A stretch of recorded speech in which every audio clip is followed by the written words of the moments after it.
आप सबको good morning. इससे पहले हम इलेक्ट्रोस्टैटिक फिजिक्स के 5 लेक्चर अपलोड कर चुके हैं। 5वें लेक्चर में हमने विद्युत द्विध्रुव आघूर्ण के बारे में पढ़ा था और उसमें हमने देखा था कि विद्युत द्विध्रुव आघूर्ण में 2 बिंदु आवेश होते हैं जो कि अल्प दूरी पर स्थित होते हैं। आज हम लोग विद्युत द्विध्रुव के कारण उसकी अक्षीय स्थिति और उसकी निरक्षीय स्थिति पर विद्युत क्षेत्र की तीव्रता ज्ञात करेंगे। तो विद्युत क्षेत्र की तीव्रता ज्ञात करने के लिए हम लोग बिंदु आवेशों के कारण विद्युत क्षेत्र की तीव्रता निकालेंगे और उन दोनों बिंदु आवेशों के कारण जो भी विद्युत क्षेत्र की तीव्रता होगी उसका हम सदिश योग कर देंगे और द्विध्रुव के कारण विद्युत क्षेत्र की तीव्रता आ जाएगी। तो शुरू करते हैं।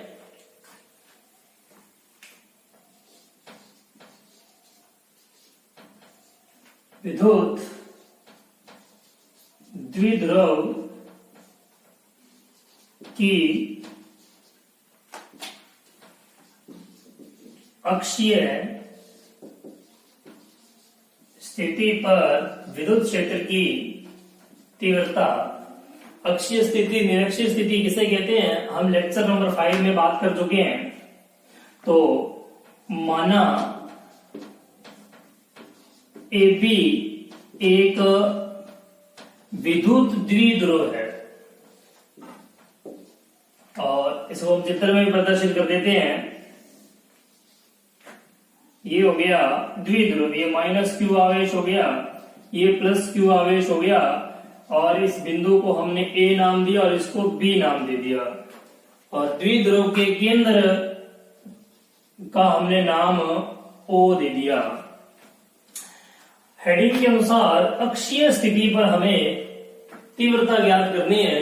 तो अक्षीय स्थिति हम जानते हैं कि इन दोनों आवेशों को मिलाने वाली रेखा पर ही होगी और अक्षीय स्थिति पर स्थित बिंदु P हमने अपनी ओर से लिया है और इस पर हमें विद्युत क्षेत्र की तीव्रता ज्ञात करनी है। द्विध्रुव दिया हुआ है और इसकी अक्षीय स्थिति P पर हमें विद्युत क्षेत्र की तीव्रता ज्ञात करनी है। तो इस बिंदु P पर तीव्रता इस A पर स्थित बिंदु आवेश के कारण होगी और B पर स्थित बिंदु आवेश के कारण होगी। हम इन दोनों बिंदु आवेशों के कारण बिंदु P पर तीव्रता निकालेंगे और उन दोनों तीव्रताओं का सदिश योग कर देंगे तो बिंदु P पर परिणामी तीव्रता निकल जाएगी। ये आप जानते हैं कि हम लोग दोनों आवेशों के बीच की दूरी को 2L से रिप्रेजेंट करते हैं और इस केंद्र बिंदु से इस बिंदु की दूरी को हमने R से रिप्रेजेंट कर दिया। तो फिर यहां से यहां तक की दूरी जो होगी वो हो जाएगी R - L। कैसे? क्योंकि टोटल दूरी ये 2L है तो फिर ये L हो जाएगी, ये L हो जाएगी। तो फिर ये R है और ये L है तो ये कितनी बचेगी? R में से L को माइनस कर देंगे तो R - L बच जाएगी। और यहां से यहां तक की दूरी के बाद A से P तक की दूरी कितनी हो जाएगी? यहां से यहां तक R है और ये होगी L आगे, ये दूरी हो जाएगी R + L। कहां से कहां तक दूरी है? यह है P से A तक की दूरी। अब हम लोग इन बिंदु आवेशों के कारण तीव्रताएं ज्ञात करना शुरू करते हैं। तो बिंदु A पर स्थित -q आवेश के कारण बिंदु P पर विद्युत क्षेत्र की तीव्रता को हमने E1 मान लिया और इसकी वैल्यू हो जाएगी Q/4πε0। बीच की दूरी कितनी है? यहां से यहां तक की दूरी लेनी होगी तो ये दूरी है R + L। तो ये हो जाएगा r प्लस एल का स्क्वायर। और इधर हमने एरो लगाया है, इधर भी सदिश रूप दर्शाना होगा। तो यदि हम लोग यहां पर p कैप लिख दें तो देखते हैं कि सही है या नहीं।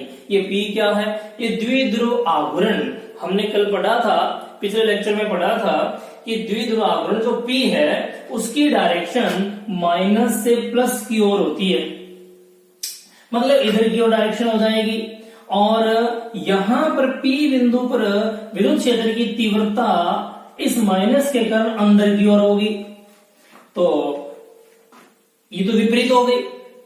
विद्युत क्षेत्र की तीव्रता तो अंदर की ओर बढ़ रही है, किसके कारण? इस माइनस क्यू के कारण, जिसको हम E1 कह रहे हैं। और P की दिशा, P मतलब द्विध्रुव आघूर्ण की दिशा, वो माइनस से प्लस की ओर होती है, इसकी दिशा इधर की ओर बढ़ रही है।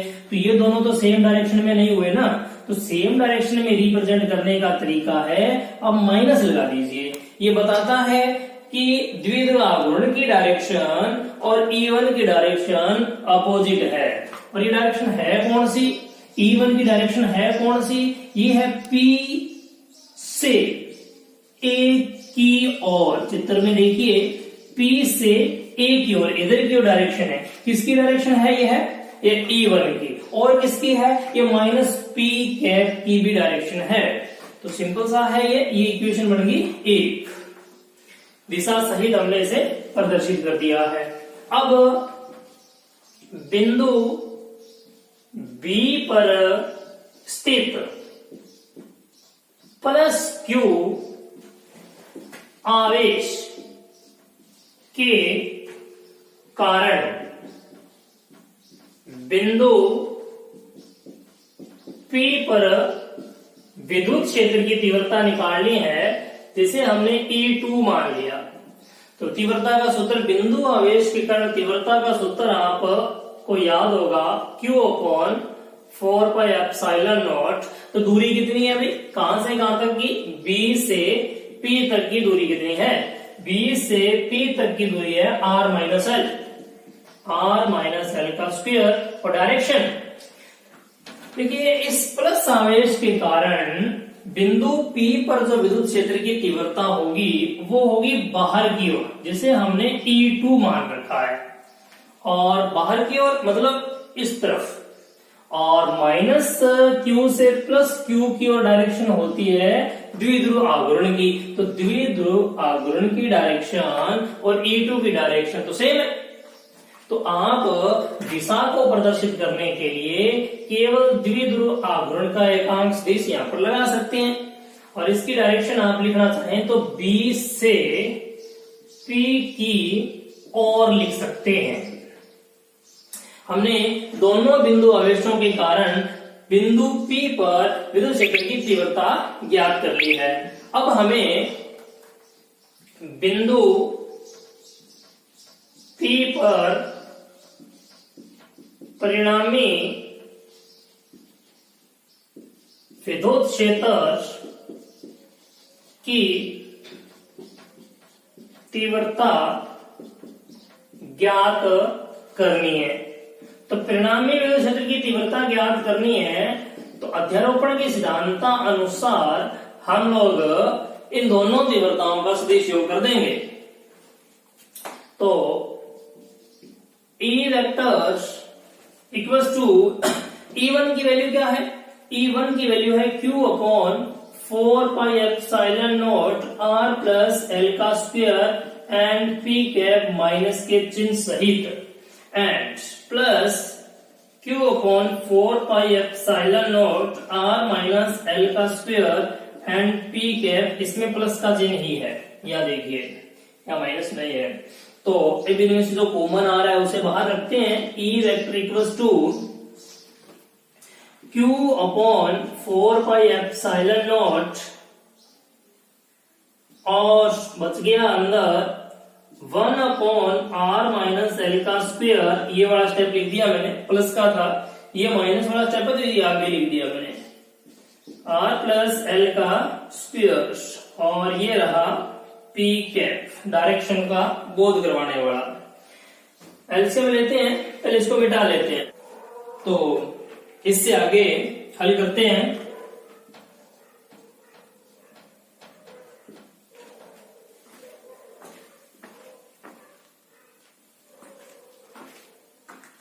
तो इससे आगे हल करते हैं। E vector equals to Q upon 4/ε0। LCM लेते हैं तो एलसीएम आ जाएगा आर माइनस एल और आर प्लस एल का स्क्वायर, और ऊपर बचेगा आर प्लस एल का square minus R minus L का स्क्वायर पी कैप। तो E vector equals to Q upon 4/ε0। अगर हम लोग ये इसको ओपन करते हैं तो R square plus L square plus 2RL minus R square और माइनस एल स्क्वायर और प्लस 2RL, ये माइनस का अंदर गुणा कर दिया ओपन करने के साथ साथ, अपॉन में R minus L R plus L का होल स्क्वायर लिख देते हैं। ऐसा करने का बेनिफिट ये होगा A minus B A plus B का फॉर्मेट बढ़ गया ये।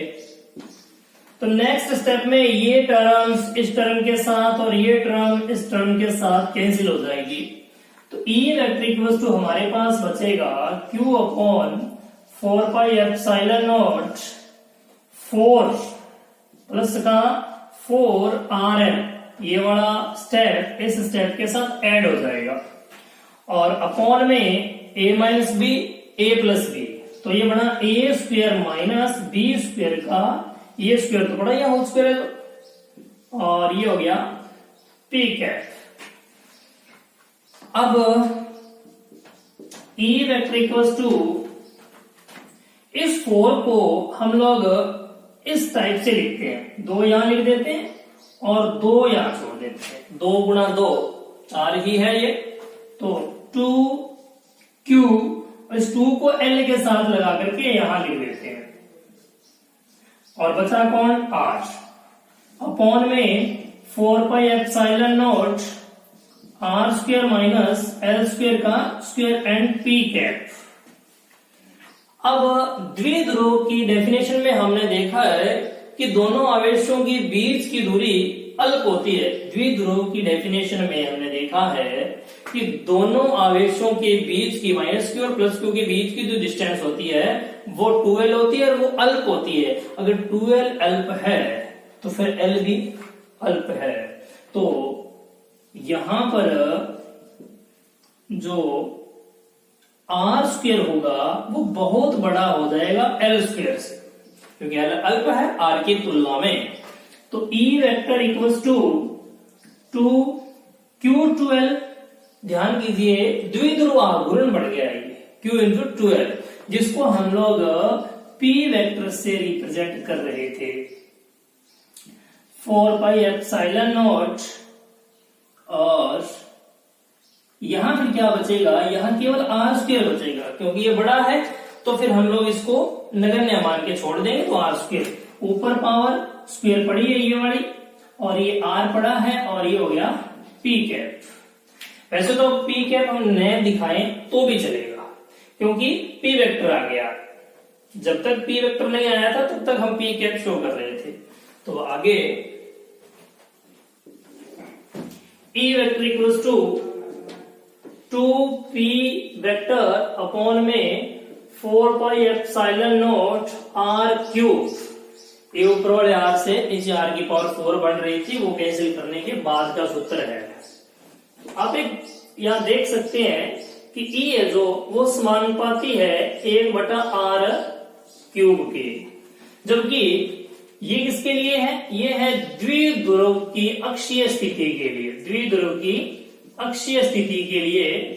और जबकि हम ये जानते हैं कि E समानुपाती होता है 1/R स्क्वायर के, इसके लिए बिंदु आवेश के कारण जो तीव्रता होती है उसके लिए रिजल्ट होता है। इनका मतलब क्या है? इसका मतलब है कि बिंदु आवेश से जैसे आप दूर जाएंगे तो विद्युत क्षेत्र की तीव्रता में गिरावट द्विध्रुव की अक्षीय स्थिति पर दूर जाने की तुलना में कम आएगी। अर्थात द्विध्रुव की अक्षीय स्थिति पर तुलनात्मक रूप से विद्युत क्षेत्र में गिरावट ज्यादा आएगी। ये अक्षीय स्थिति का टॉपिक हो गया। अगर हमें ग्राफ बनाना हो E और R के बीच तो हम बना सकते हैं E व R के मध्य अगर हमें ग्राफ बनाना हो, आरेख बनाना हो तो इस टाइप से बन जाएगा, जो बताता है कि R बढ़ने पर अर्थात अक्षीय स्थिति पर दूर जाने पर विद्युत क्षेत्र E के मान में कमी आती है। टॉपिक समाप्त हुआ।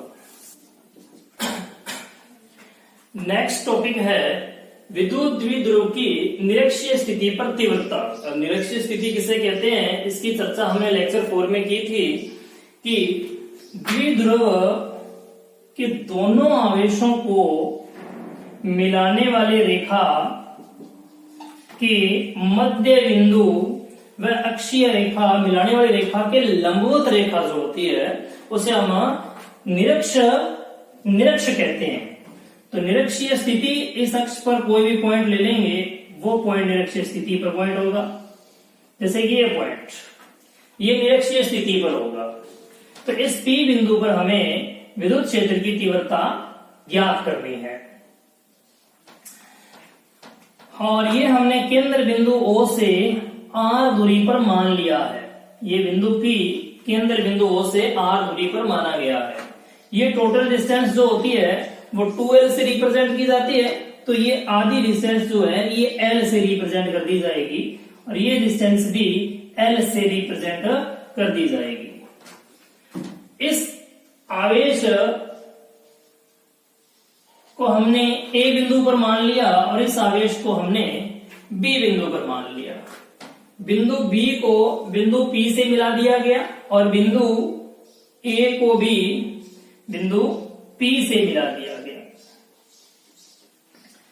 अब हम बिंदु P पर विद्युत क्षेत्र की तीव्रता ज्ञात करना चाहते हैं, तो पिच वाले टॉपिक की तरह इस माइनस Q आवेश के कारण बिंदु P पर तीव्रता ज्ञात करेंगे और इस प्लस Q आवेश के कारण भी बिंदु P पर तीव्रता ज्ञात करेंगे और ये दोनों बिंदु आवेश है। तो बिंदु P पर तीव्रता ज्ञात करने के लिए बिंदु आवेश के सूत्र का प्रयोग कर लेंगे और फिर इन दोनों तीव्रताओं को हम जोड़ देंगे। कौन सा योग? सदिश योग करना होगा। तो प्लस आवेश के कारण तीव्रता जो है वो तिर्य्य दिशा में बाहर की ओर होगी। विद्युत क्षेत्र की तीव्रता प्लस आवेश के कारण तिर्य्य दिशा में बाहर की ओर हो जाएगी, जिसको हमने मान लिया है P1 वेक्टर, और माइनस Q आवेश के कारण तीव्रता अंदर की ओर, जिसको हमने मान लिया है P2 वेक्टर, और इन दोनों का हमें सदिश योग करना होगा तो परिणामी विद्युत क्षेत्र की तीव्रता आ जाएगी। तो सर्वप्रथम बिंदु P पर A के कारण, पहले B का लिख लेते हैं, B के कारण विद्युत क्षेत्र की तीव्रता जो कि हमने P1 वेक्टर मान रखी है वो कितनी हो जाएगी? Q upon 4πε0। ये डिस्टेंस कितनी होगी? ये डिस्टेंस कितनी होगी? तो बड़ा सिंपल तरीका है, ये त्रिभुज बन रहा है और इस त्रिभुज में ये कर्ण है और कर्ण का जो वैल्यू है वो होता है लंब स्क्वायर प्लस आधार स्क्वायर। इनमें से जैसे कि आप इसे थीटा कहेंगे तो ये लंब हो जाएगा, तो लंब स्क्वायर, और ये हो जाएगा आधार स्क्वायर। इसी प्रकार से इधर भी आप इस कर्ण की वैल्यू निकाल सकते हैं L square plus R square की सहायता से। तो यहां हमें आवेश से बिंदु P तक की दूरी चाहिए। आवेश कहां है? B पर। बिंदु P यहां, तो ये वाली दूरी चाहिए। ये दूरी कितनी है अभी? ये है L square plus R square. ऊपर रूट भी है, तो आपको याद होगा बिंदु आवेश के कारण जब हम तीव्रता निकालते हैं तो स्क्वायर होता है, और स्क्वायर और रूट क्या हो गए, कैंसिल हो गए। और इधर हमने एरो दिखा रखा है तो इधर डायरेक्शन बतानी पड़ेगी। तो डायरेक्शन किधर है इस तीव्रता की, बी से पी की ओर। तो हम लिख देंगे बी से पी दिशा में कौन E1, किस दिशा में, बी से पी दिशा में, या फिर आप बी पी लिख करके ऊपर कैप भी लगा सकते हैं। और इसी प्रकार हम बिंदु P पर A के कारण विद्युत क्षेत्र की तीव्रता निकाल लेते हैं। कितनी आएगी, मान लेते हैं E2 वेक्टर, तीव्रता का सूत्र Q अपॉन 4 पाई एप्सिलॉन नॉट, और ये डिस्टेंस सेम ही है, इधर भी आ जाएगा L square plus R square, और डायरेक्शन क्या हो जाएगी, P से A की ओर। दिशा जो हो जाएगी विद्युत क्षेत्र की तीव्रता की P से A की ओर हो जाएगी। थोड़ा ध्यान देंगे तो आपको पता चलेगा इन दोनों तीव्रताओं का जो परिमाण है, इन दोनों तीव्रताओं का जो परिमाण है बिंदु P पर वो समान है। अर्थात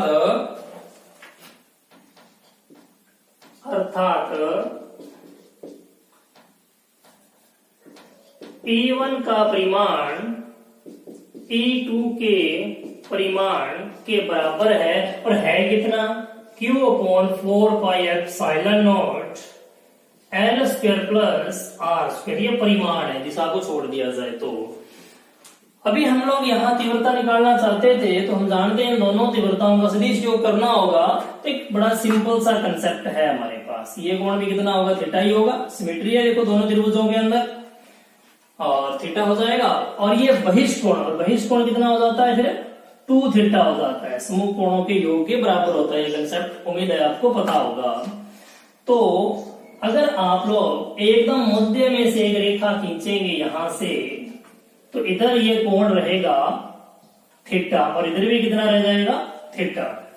अब आप इनके घटक बनाइए, तो E1 का घटक इधर बनेगा E1 cos थीटा, और इधर की ओर E1 का घटक बनेगा E1 sin थीटा।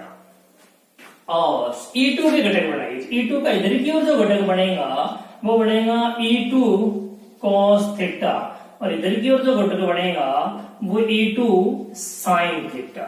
ध्यान दीजिए E1 और E2 के परिमाण तो समान है, और sin थीटा भी बराबर है, तो इसका मतलब ये वैल्यू इस वैल्यू के बराबर है। तो फिर जो E1 sin थीटा व E2 sin थीटा, वे तो क्या करेंगे, वे तो परस्पर निरस्त हो जाएंगे, एक दूसरे को कैंसिल कर देंगे, इनका विद्युत क्षेत्र में कोई योगदान नहीं रह पाएगा। लेकिन E1 cos थीटा व E2 cos थीटा जुड़ जाएंगे, और इन्हीं के कारण ही बिंदु P पर विद्युत क्षेत्र होगा।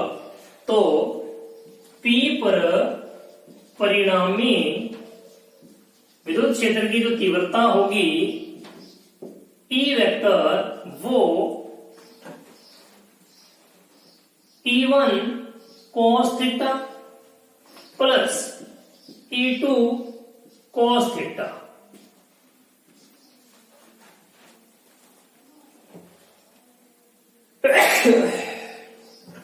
लेकिन अब बात है कि डायरेक्शन कैसे दर्शाई जाए। इधर तो हमने एरो लगा दिया, इधर को डायरेक्शन दिखाने के लिए आना चाहिए ना। तो ध्यान दीजिए, -q से +q डायरेक्शन में होता है द्विध्रुव आघूर्ण, मतलब द्विध्रुव आघूर्ण की डायरेक्शन यूं होगी। और आप देखेंगे ये कोण थीटा है, ये कोण थीटा है, तो ये तो एकांतर कोण है, इसका मतलब इस AB के समांतर ही है ये जो हमने रेखा खींची है, परिणामी विद्युत क्षेत्र की दिशा बताने वाली, क्योंकि इन दोनों के जुड़ने से बनेगी तो परिणामी इधर ही बनेगी। तो फिर -q से +q की और P की डायरेक्शन हो गई, और विद्युत क्षेत्र की डायरेक्शन इधर है, तो P के देखिए क्या है, विपरीत है। परिणामी विद्युत क्षेत्र की डायरेक्शन इधर की ओर बढ़ने वाली है, और P की डायरेक्शन इधर की ओर है तो P के विपरीत बढ़ने वाली है। तो हम लोग यहाँ S से इसे रिप्रेजेंट कर सकते हैं कि P की डायरेक्शन के विपरीत डायरेक्शन होगी E परिणामी जो है उसकी।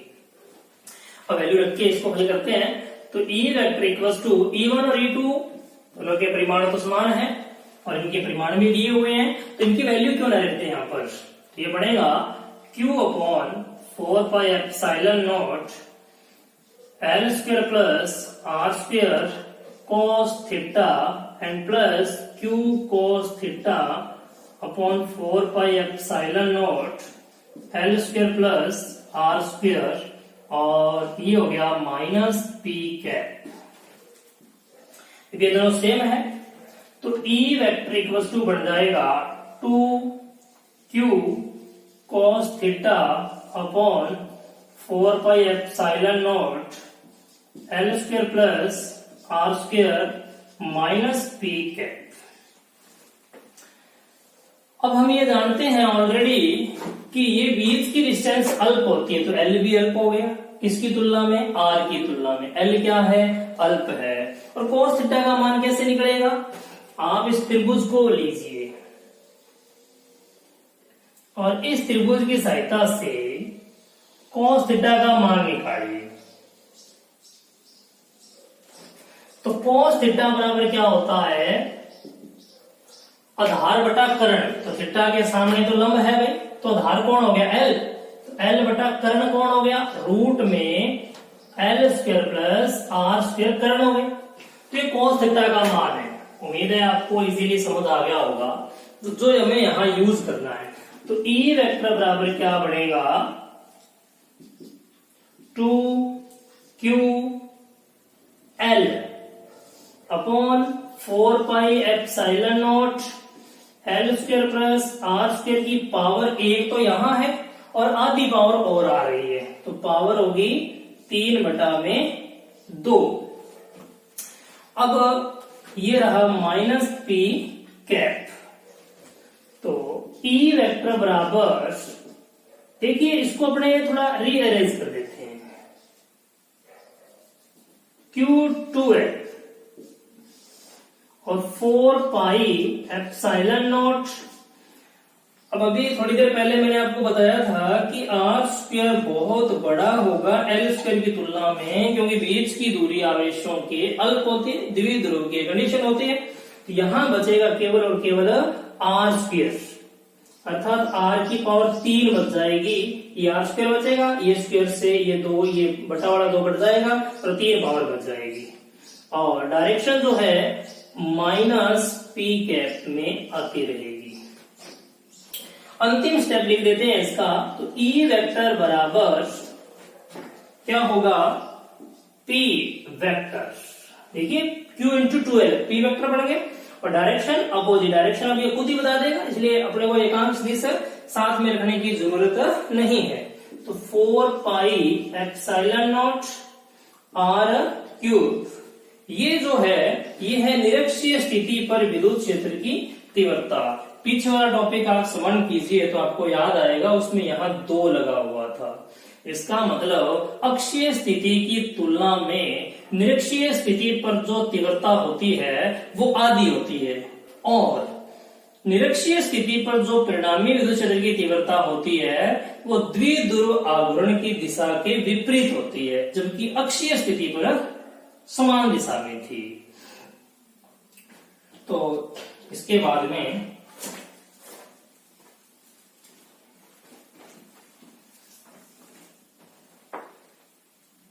ग्राफ इसका देख लेते हैं।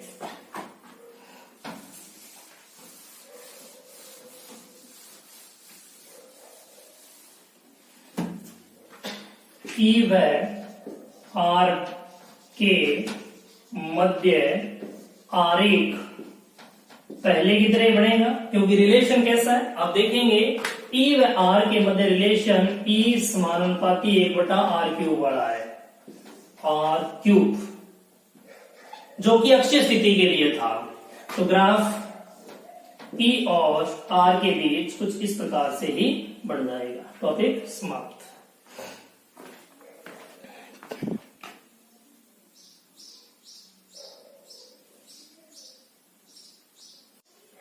नेक्स्ट टॉपिक, एक समान विद्युत क्षेत्र में द्विध्रुव आघूर्ण पर कार्यरत बल आघूर्ण ज्ञात करना है हमें।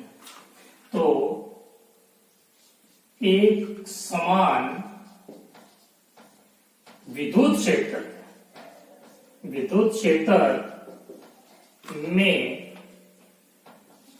विद्युत द्विध्रुव पर कार्यरत बल आघूर्ण कितना होगा उसे हमें ज्ञात करना है। एक समान विद्युत क्षेत्र किसे कहते हैं? जिसका परिमाण न बदले और जिसकी दिशा भी न बदले। तो हमने ये लेक्चर 5 में इसका चित्र बनाया था, याद हो आपको तो। इस प्रकार से जो बल रेखाएं परस्पर समान दूरी पर स्थित हो और एक ही दिशा में हो, तो ऐसे विद्युत क्षेत्र को एक समान विद्युत क्षेत्र कह देंगे। और इस एक समान विद्युत क्षेत्र E में एक द्विध्रुव पड़ा है, ये रहा द्विध्रुव। इस एक समान विद्युत क्षेत्र में एक द्विध्रुव पड़ा है। द्विध्रुव का -q आवेश और ये रहा +q आवेश। नामांकन कर देते हैं, ये हो गया बिंदु A और ये हो गया बिंदु B। एक एपी द्विध्रुव विद्युत क्षेत्र E में थीटा कोण बनाते हुए पड़ा है। कोण किसके साथ कोण बना रहा है? द्विध्रुव आघूर्ण P, जो कि आप जानते हैं माइनस से प्लस की दिशा में होता है, वह कोण बना रहा है। किसके साथ बना रहा है? विद्युत क्षेत्र E के साथ। विद्युत क्षेत्र E के साथ ऐसे थीटा कोण बना रहा है। ये थीटा किस किस के मध्य कोण है? E वेक्टर और P वेक्टर। P कोण है द्विध्रुव आघूर्ण। तो इस +q आवेश पर विद्युत क्षेत्र के कारण QE बल काम करेगा विद्युत क्षेत्र की दिशा में। ये विद्युत क्षेत्र की तीव्रता जब हम पढ़ रहे थे उसमें हमने सूत्र भी पढ़ा था। और इस -q आवेश पर जो बल काम करेगा वो विद्युत क्षेत्र के विपरीत दिशा में काम करेगा और इस पर बल इधर की ओर लगेगा। तो अब आप देखेंगे कि द्विध्रुव जो है, द्विध्रुव के B पर जो नेट बल है, नेट बल कैसे निकलेगा भाई? F वेक्टर परिणामी नेट कैसे निकलेगा? वो निकलेगा इस QE वेक्टर के अंदर आपको जोड़ना होगा ये वाला QE। तो आप देख सकते हैं ये तो दोनों एक दूसरे के अपोजिट डायरेक्शन में है, तो एक में से एक घट जाएगा। परिमाण की बात कर लेते हैं, तो एक में से घट जाएगा। तो F जो परिणामी है, जो नेट बल है, वो क्या आएगा? 0। और आप जानते हैं अगर किसी भी निकाय पर परिणामी बल 0 है तो वो रेखीय संतुलन में होता है, अर्थात वो दाएं बाएं गति नहीं कर सकता। लेकिन इन दोनों बलों की जो क्रिया रेखा है, इन दोनों बलों की जो क्रिया रेखा है वो अलग अलग है, इसलिए इस पर एक बल आघूर्ण काम करेगा। 11th में हमने बल आघूर्ण की चर्चा की थी। इस पर बल आघूर्ण काम करेगा। +q व -q आवेश पर कार्यरत बल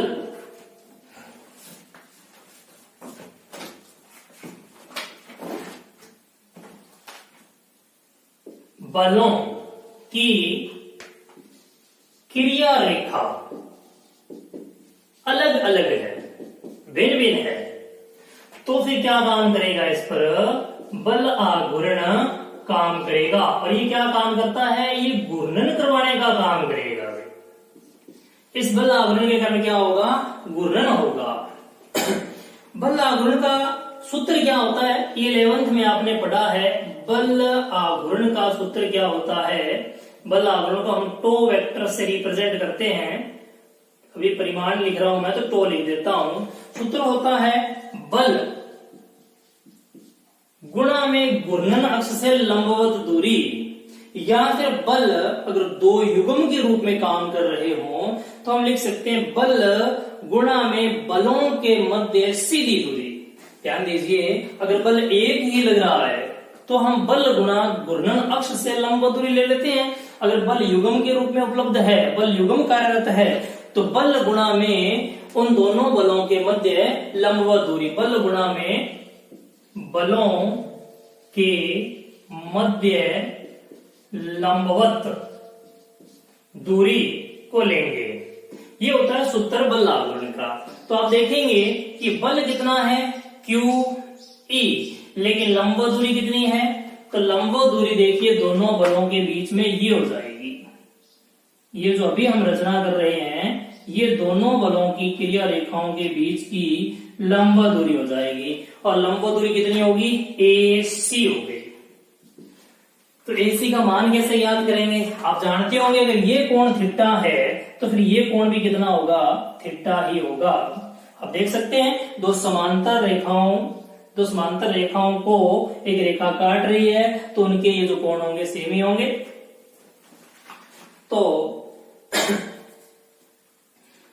त्रिभुज ABC से आप लोग साइन थीटा निकालिए। साइन थीटा बराबर होता है लंब बटा कर्ण, तो थीटा के सामने कौन हो गया, भी लंब हो गया। लंब कौन है, AC बटा कर्ण, तो 90 डिग्री के सामने की भुजा AB कौन है, कर्ण है। AB किसकी लंबाई है, द्विध्रुव की लंबाई है, जिसे अपने किससे लिखते हैं, 2L से लिखते हैं। तो आप देखेंगे कि AC बराबर आ गया AB साइन थीटा और AC बराबर बन गया 2L साइन थीटा। ये लंबवत दूरी हमने ज्ञात कर दी। तो हम क्या ज्ञात कर रहे थे, बल आघूर्ण। तो इसी को आगे बढ़ाते हैं, तो बल आघूर्ण को बराबर क्या बढ़ेगा, QE और लंबवत दूरी AC कितनी निकल के आई, 2L साइन थीटा। इसको थोड़ा सा रीअरेंज करते हैं, तो टो बराबर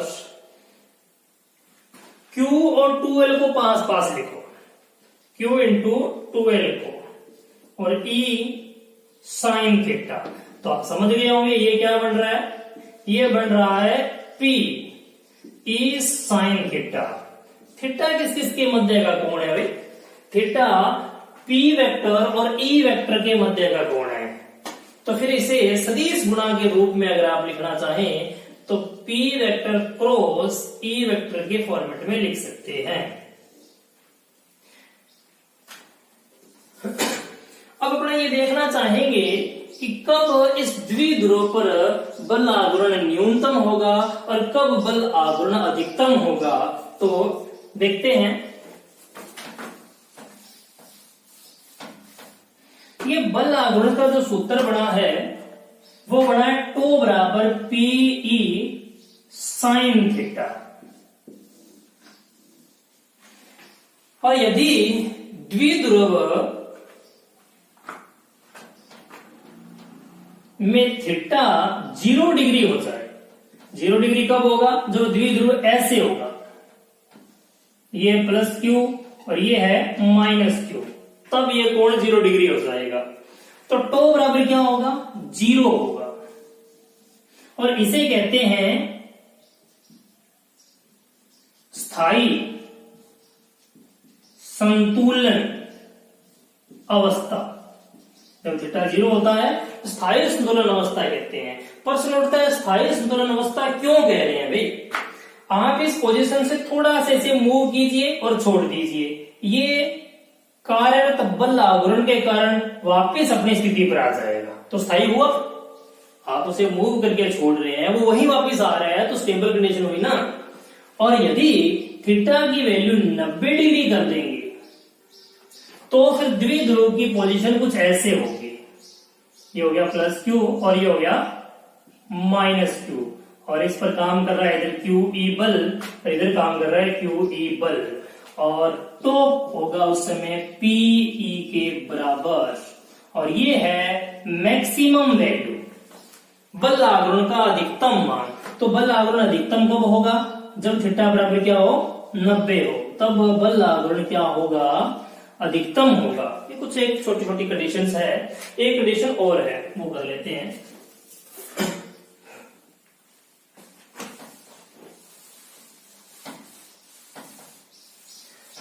अब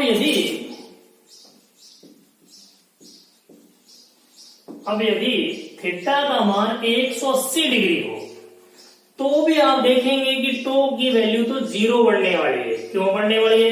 क्योंकि साइन 180 0 होता है, लेकिन इसे कहते हैं अस्थाई संतुलन अवस्था। प्रश्न उठता है अस्थाई संतुलन अवस्था क्यों कहा गया? इसे आप चित्र के माध्यम से थोड़ा समझिए। इसे चित्र के माध्यम से थोड़ा समझिए, अस्थाई क्यों है समझ में आएगा। ये हो गया विद्युत क्षेत्र जिसकी दिशा हमने दर्शा रखी है विद्युत क्षेत्र की, और ये हो गया द्विध्रुव। ये हो गया प्लस क्यू और ये हो गया माइनस क्यू। तभी तो माइनस से प्लस की ओर दिशा होगी किसकी? पी वेक्टर की। तो ये दोनों एक दूसरे के विपरीत होंगे, तभी तो कोण 180 होगा। इसका मतलब हमने हमारे केसेस के अकॉर्डिंग डायग्राम बनाया है।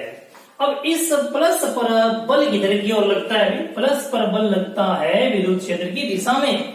तो इस पर बल लगेगा, वो लगेगा इधर की ओर ऐसे, और इस पर बल किधर लगेगा? इधर की ओर। इस पर QE बल लग रहा है और इस पर भी QE बल लग रहा है। अगर आप इसे थोड़ा सा मूव कर दें, थोड़ा सा घुमा दें इसको भाई द्विध्रुव को, तो ये बल तो इधर ही लग रहा है और ये बल इधर लग रहा है। इतना है ये QE और ये भी QE।